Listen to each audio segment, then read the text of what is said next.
Halo teman edukasi, kembali lagi bersama aku Maria Aprilin. Dan kali ini merupakan salah satu video pembelajaran kita di Edukasi Borneo. Nah, untuk topik pembicaraan kali ini kita akan bahas 5 tips for better public speaking untuk kalian nih para pemula yang kira-kira pengen tahu gimana sih caranya untuk meningkatkan skill public speaking kalian. Kalian penasaran? Tonton video ini sampai habis ya. Nah, kemampuan berbicara di depan umum atau yang kita kenal sebagai public speaking merupakan salah satu kemampuan yang sebenarnya dimiliki oleh setiap manusia di muka bumi ini. Tapi nggak semuanya nih yang mau berinvestasi ataupun meluangkan waktu mereka untuk mengasah skill tersebut. Sehingga beberapa dari mereka kewalahan ketika diminta untuk berbicara di depan umum. Padahal kan ya teman-teman, saat ini tuh public speaking tuh sangat diperlukan nih untuk profesi apa aja, bahkan untuk melamar pekerjaan sekalipun ketika kalian interview. Nah, itu merupakan skill public speaking yang diperlukan. Dan orang-orang hebat yang kalian kenal seperti Bill Gates, Steve Jobs, ataupun Mark Zuckerberg, kalian tahu nggak sih apa kemampuan yang mereka miliki? Ya, skill dalam berbicara di depan umum atau public speaking itu sendiri, sehingga mereka akhirnya dapat penjualan yang fantastis seperti yang dilakukan oleh Steve Jobs nih. Nah, kira-kira nih menurut kalian apa sih tips yang akan saya berikan hari ini untuk teman-teman edukasi semua? Kalian siapkan buku catatan kalian karena kita akan mulai dengan tips yang pertama. Tips yang pertama adalah mengenal audiens kita. Nah, kebanyakan teman-teman kan pasti nih ketika ingin mempresentasikan sesuatu atau ketika ingin menyampaikan sesuatu, kita biasanya udah dikasih tahu nih kira-kira audiens kita itu range umurnya ada berapa atau sekelompok siapa. Misalkan kita diminta untuk berbicara di depan para mahasiswa. Nah, berarti kita udah tahu nih background mereka berarti adalah background pendidikan. Seorang mahasiswa biasanya cenderung berusia misalkan dari 17 hingga 20 tahun. Jadi kira-kira apa sih yang akan menjadi topik pembicaraan yang kira-kira nyambung nih sama mereka. Sehingga audiens kita itu akan lebih tepat gitu. Informasi yang kita berikan itu juga sesuai dengan apa yang mereka butuhkan sehingga public speaking kita akan lebih baik. Yang kedua adalah memiliki outline ataupun catatan poin-poin tertentu. Teman-teman yang jadi permasalahan juga nih, biasanya karena kita saking groginya tuh berbicara depan umum atau melakukan presentasi public speaking, kita tuh kecenderungan lebih membaca slide presentasi kita ketimbang kita menekankan poin-poin tertentu. Boleh namanya kita membuat poin-poin dalam PPT atau presentasi kita, tapi jangan hanya sekedar dibaca teman-teman. Sampaikan sesuatu yang menurut kalian itu mind blowing atau dapat menjadi insight yang penting nih bagi audiens kita, sehingga audiens kita tuh tidak terpaku pada presentasi kita, melainkan pada apa yang kita katakan sebagai speaker.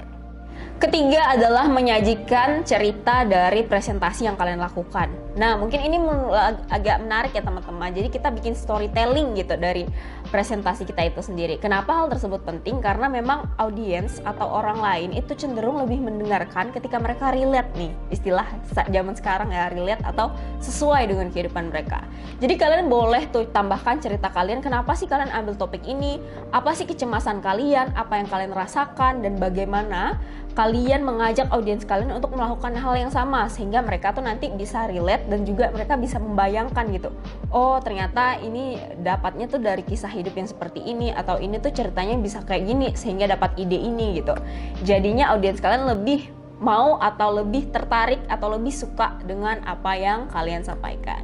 Yang keempat adalah gunakan bahasa inklusif. Nah, mungkin teman-teman bertanya bahasa inklusif itu bahasa seperti apa? Ternyata bahasa inklusif dalam artian ini adalah bahasa-bahasa yang relate nih sama kebutuhan sekarang. Kalian ingat gak sih kalau kita sekarang ngomong nih satu hal yang berkaitan dengan SARA atau dengan seksual atau dengan apapun itu yang menjadi isu hangat sekarang, itu akan menjadi hal yang sangat sensitif ya teman-teman. Jadi hindari tuh bahasa-bahasa yang mengarah kepada hal-hal tersebut.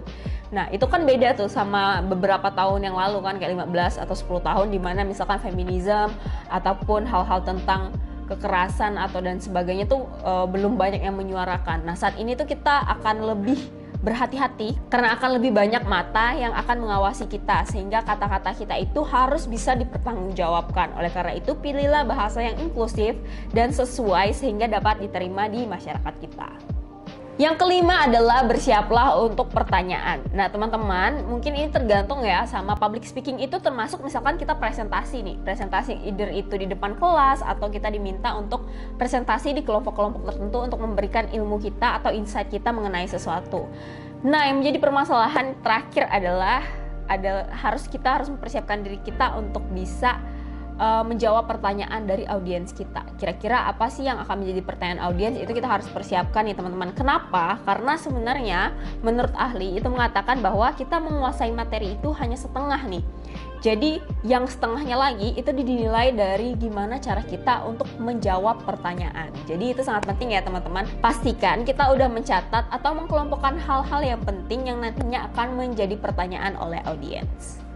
Nah, jadi itu dia tadi teman-teman semua mengenai kelas public speaking kita ataupun tips sedikit nih mengenai public speaking kali ini. Kira-kira untuk kalian yang tertarik kita membahas akan lebih jauh mengenai kelas public speaking ini, kalian boleh komen ya untuk video ini karena kita akan ada tawaran menarik di portal Edukasi Borneo. Jadi buat kalian penasaran, stay tune dan kita jumpa lagi di video selanjutnya. Bye!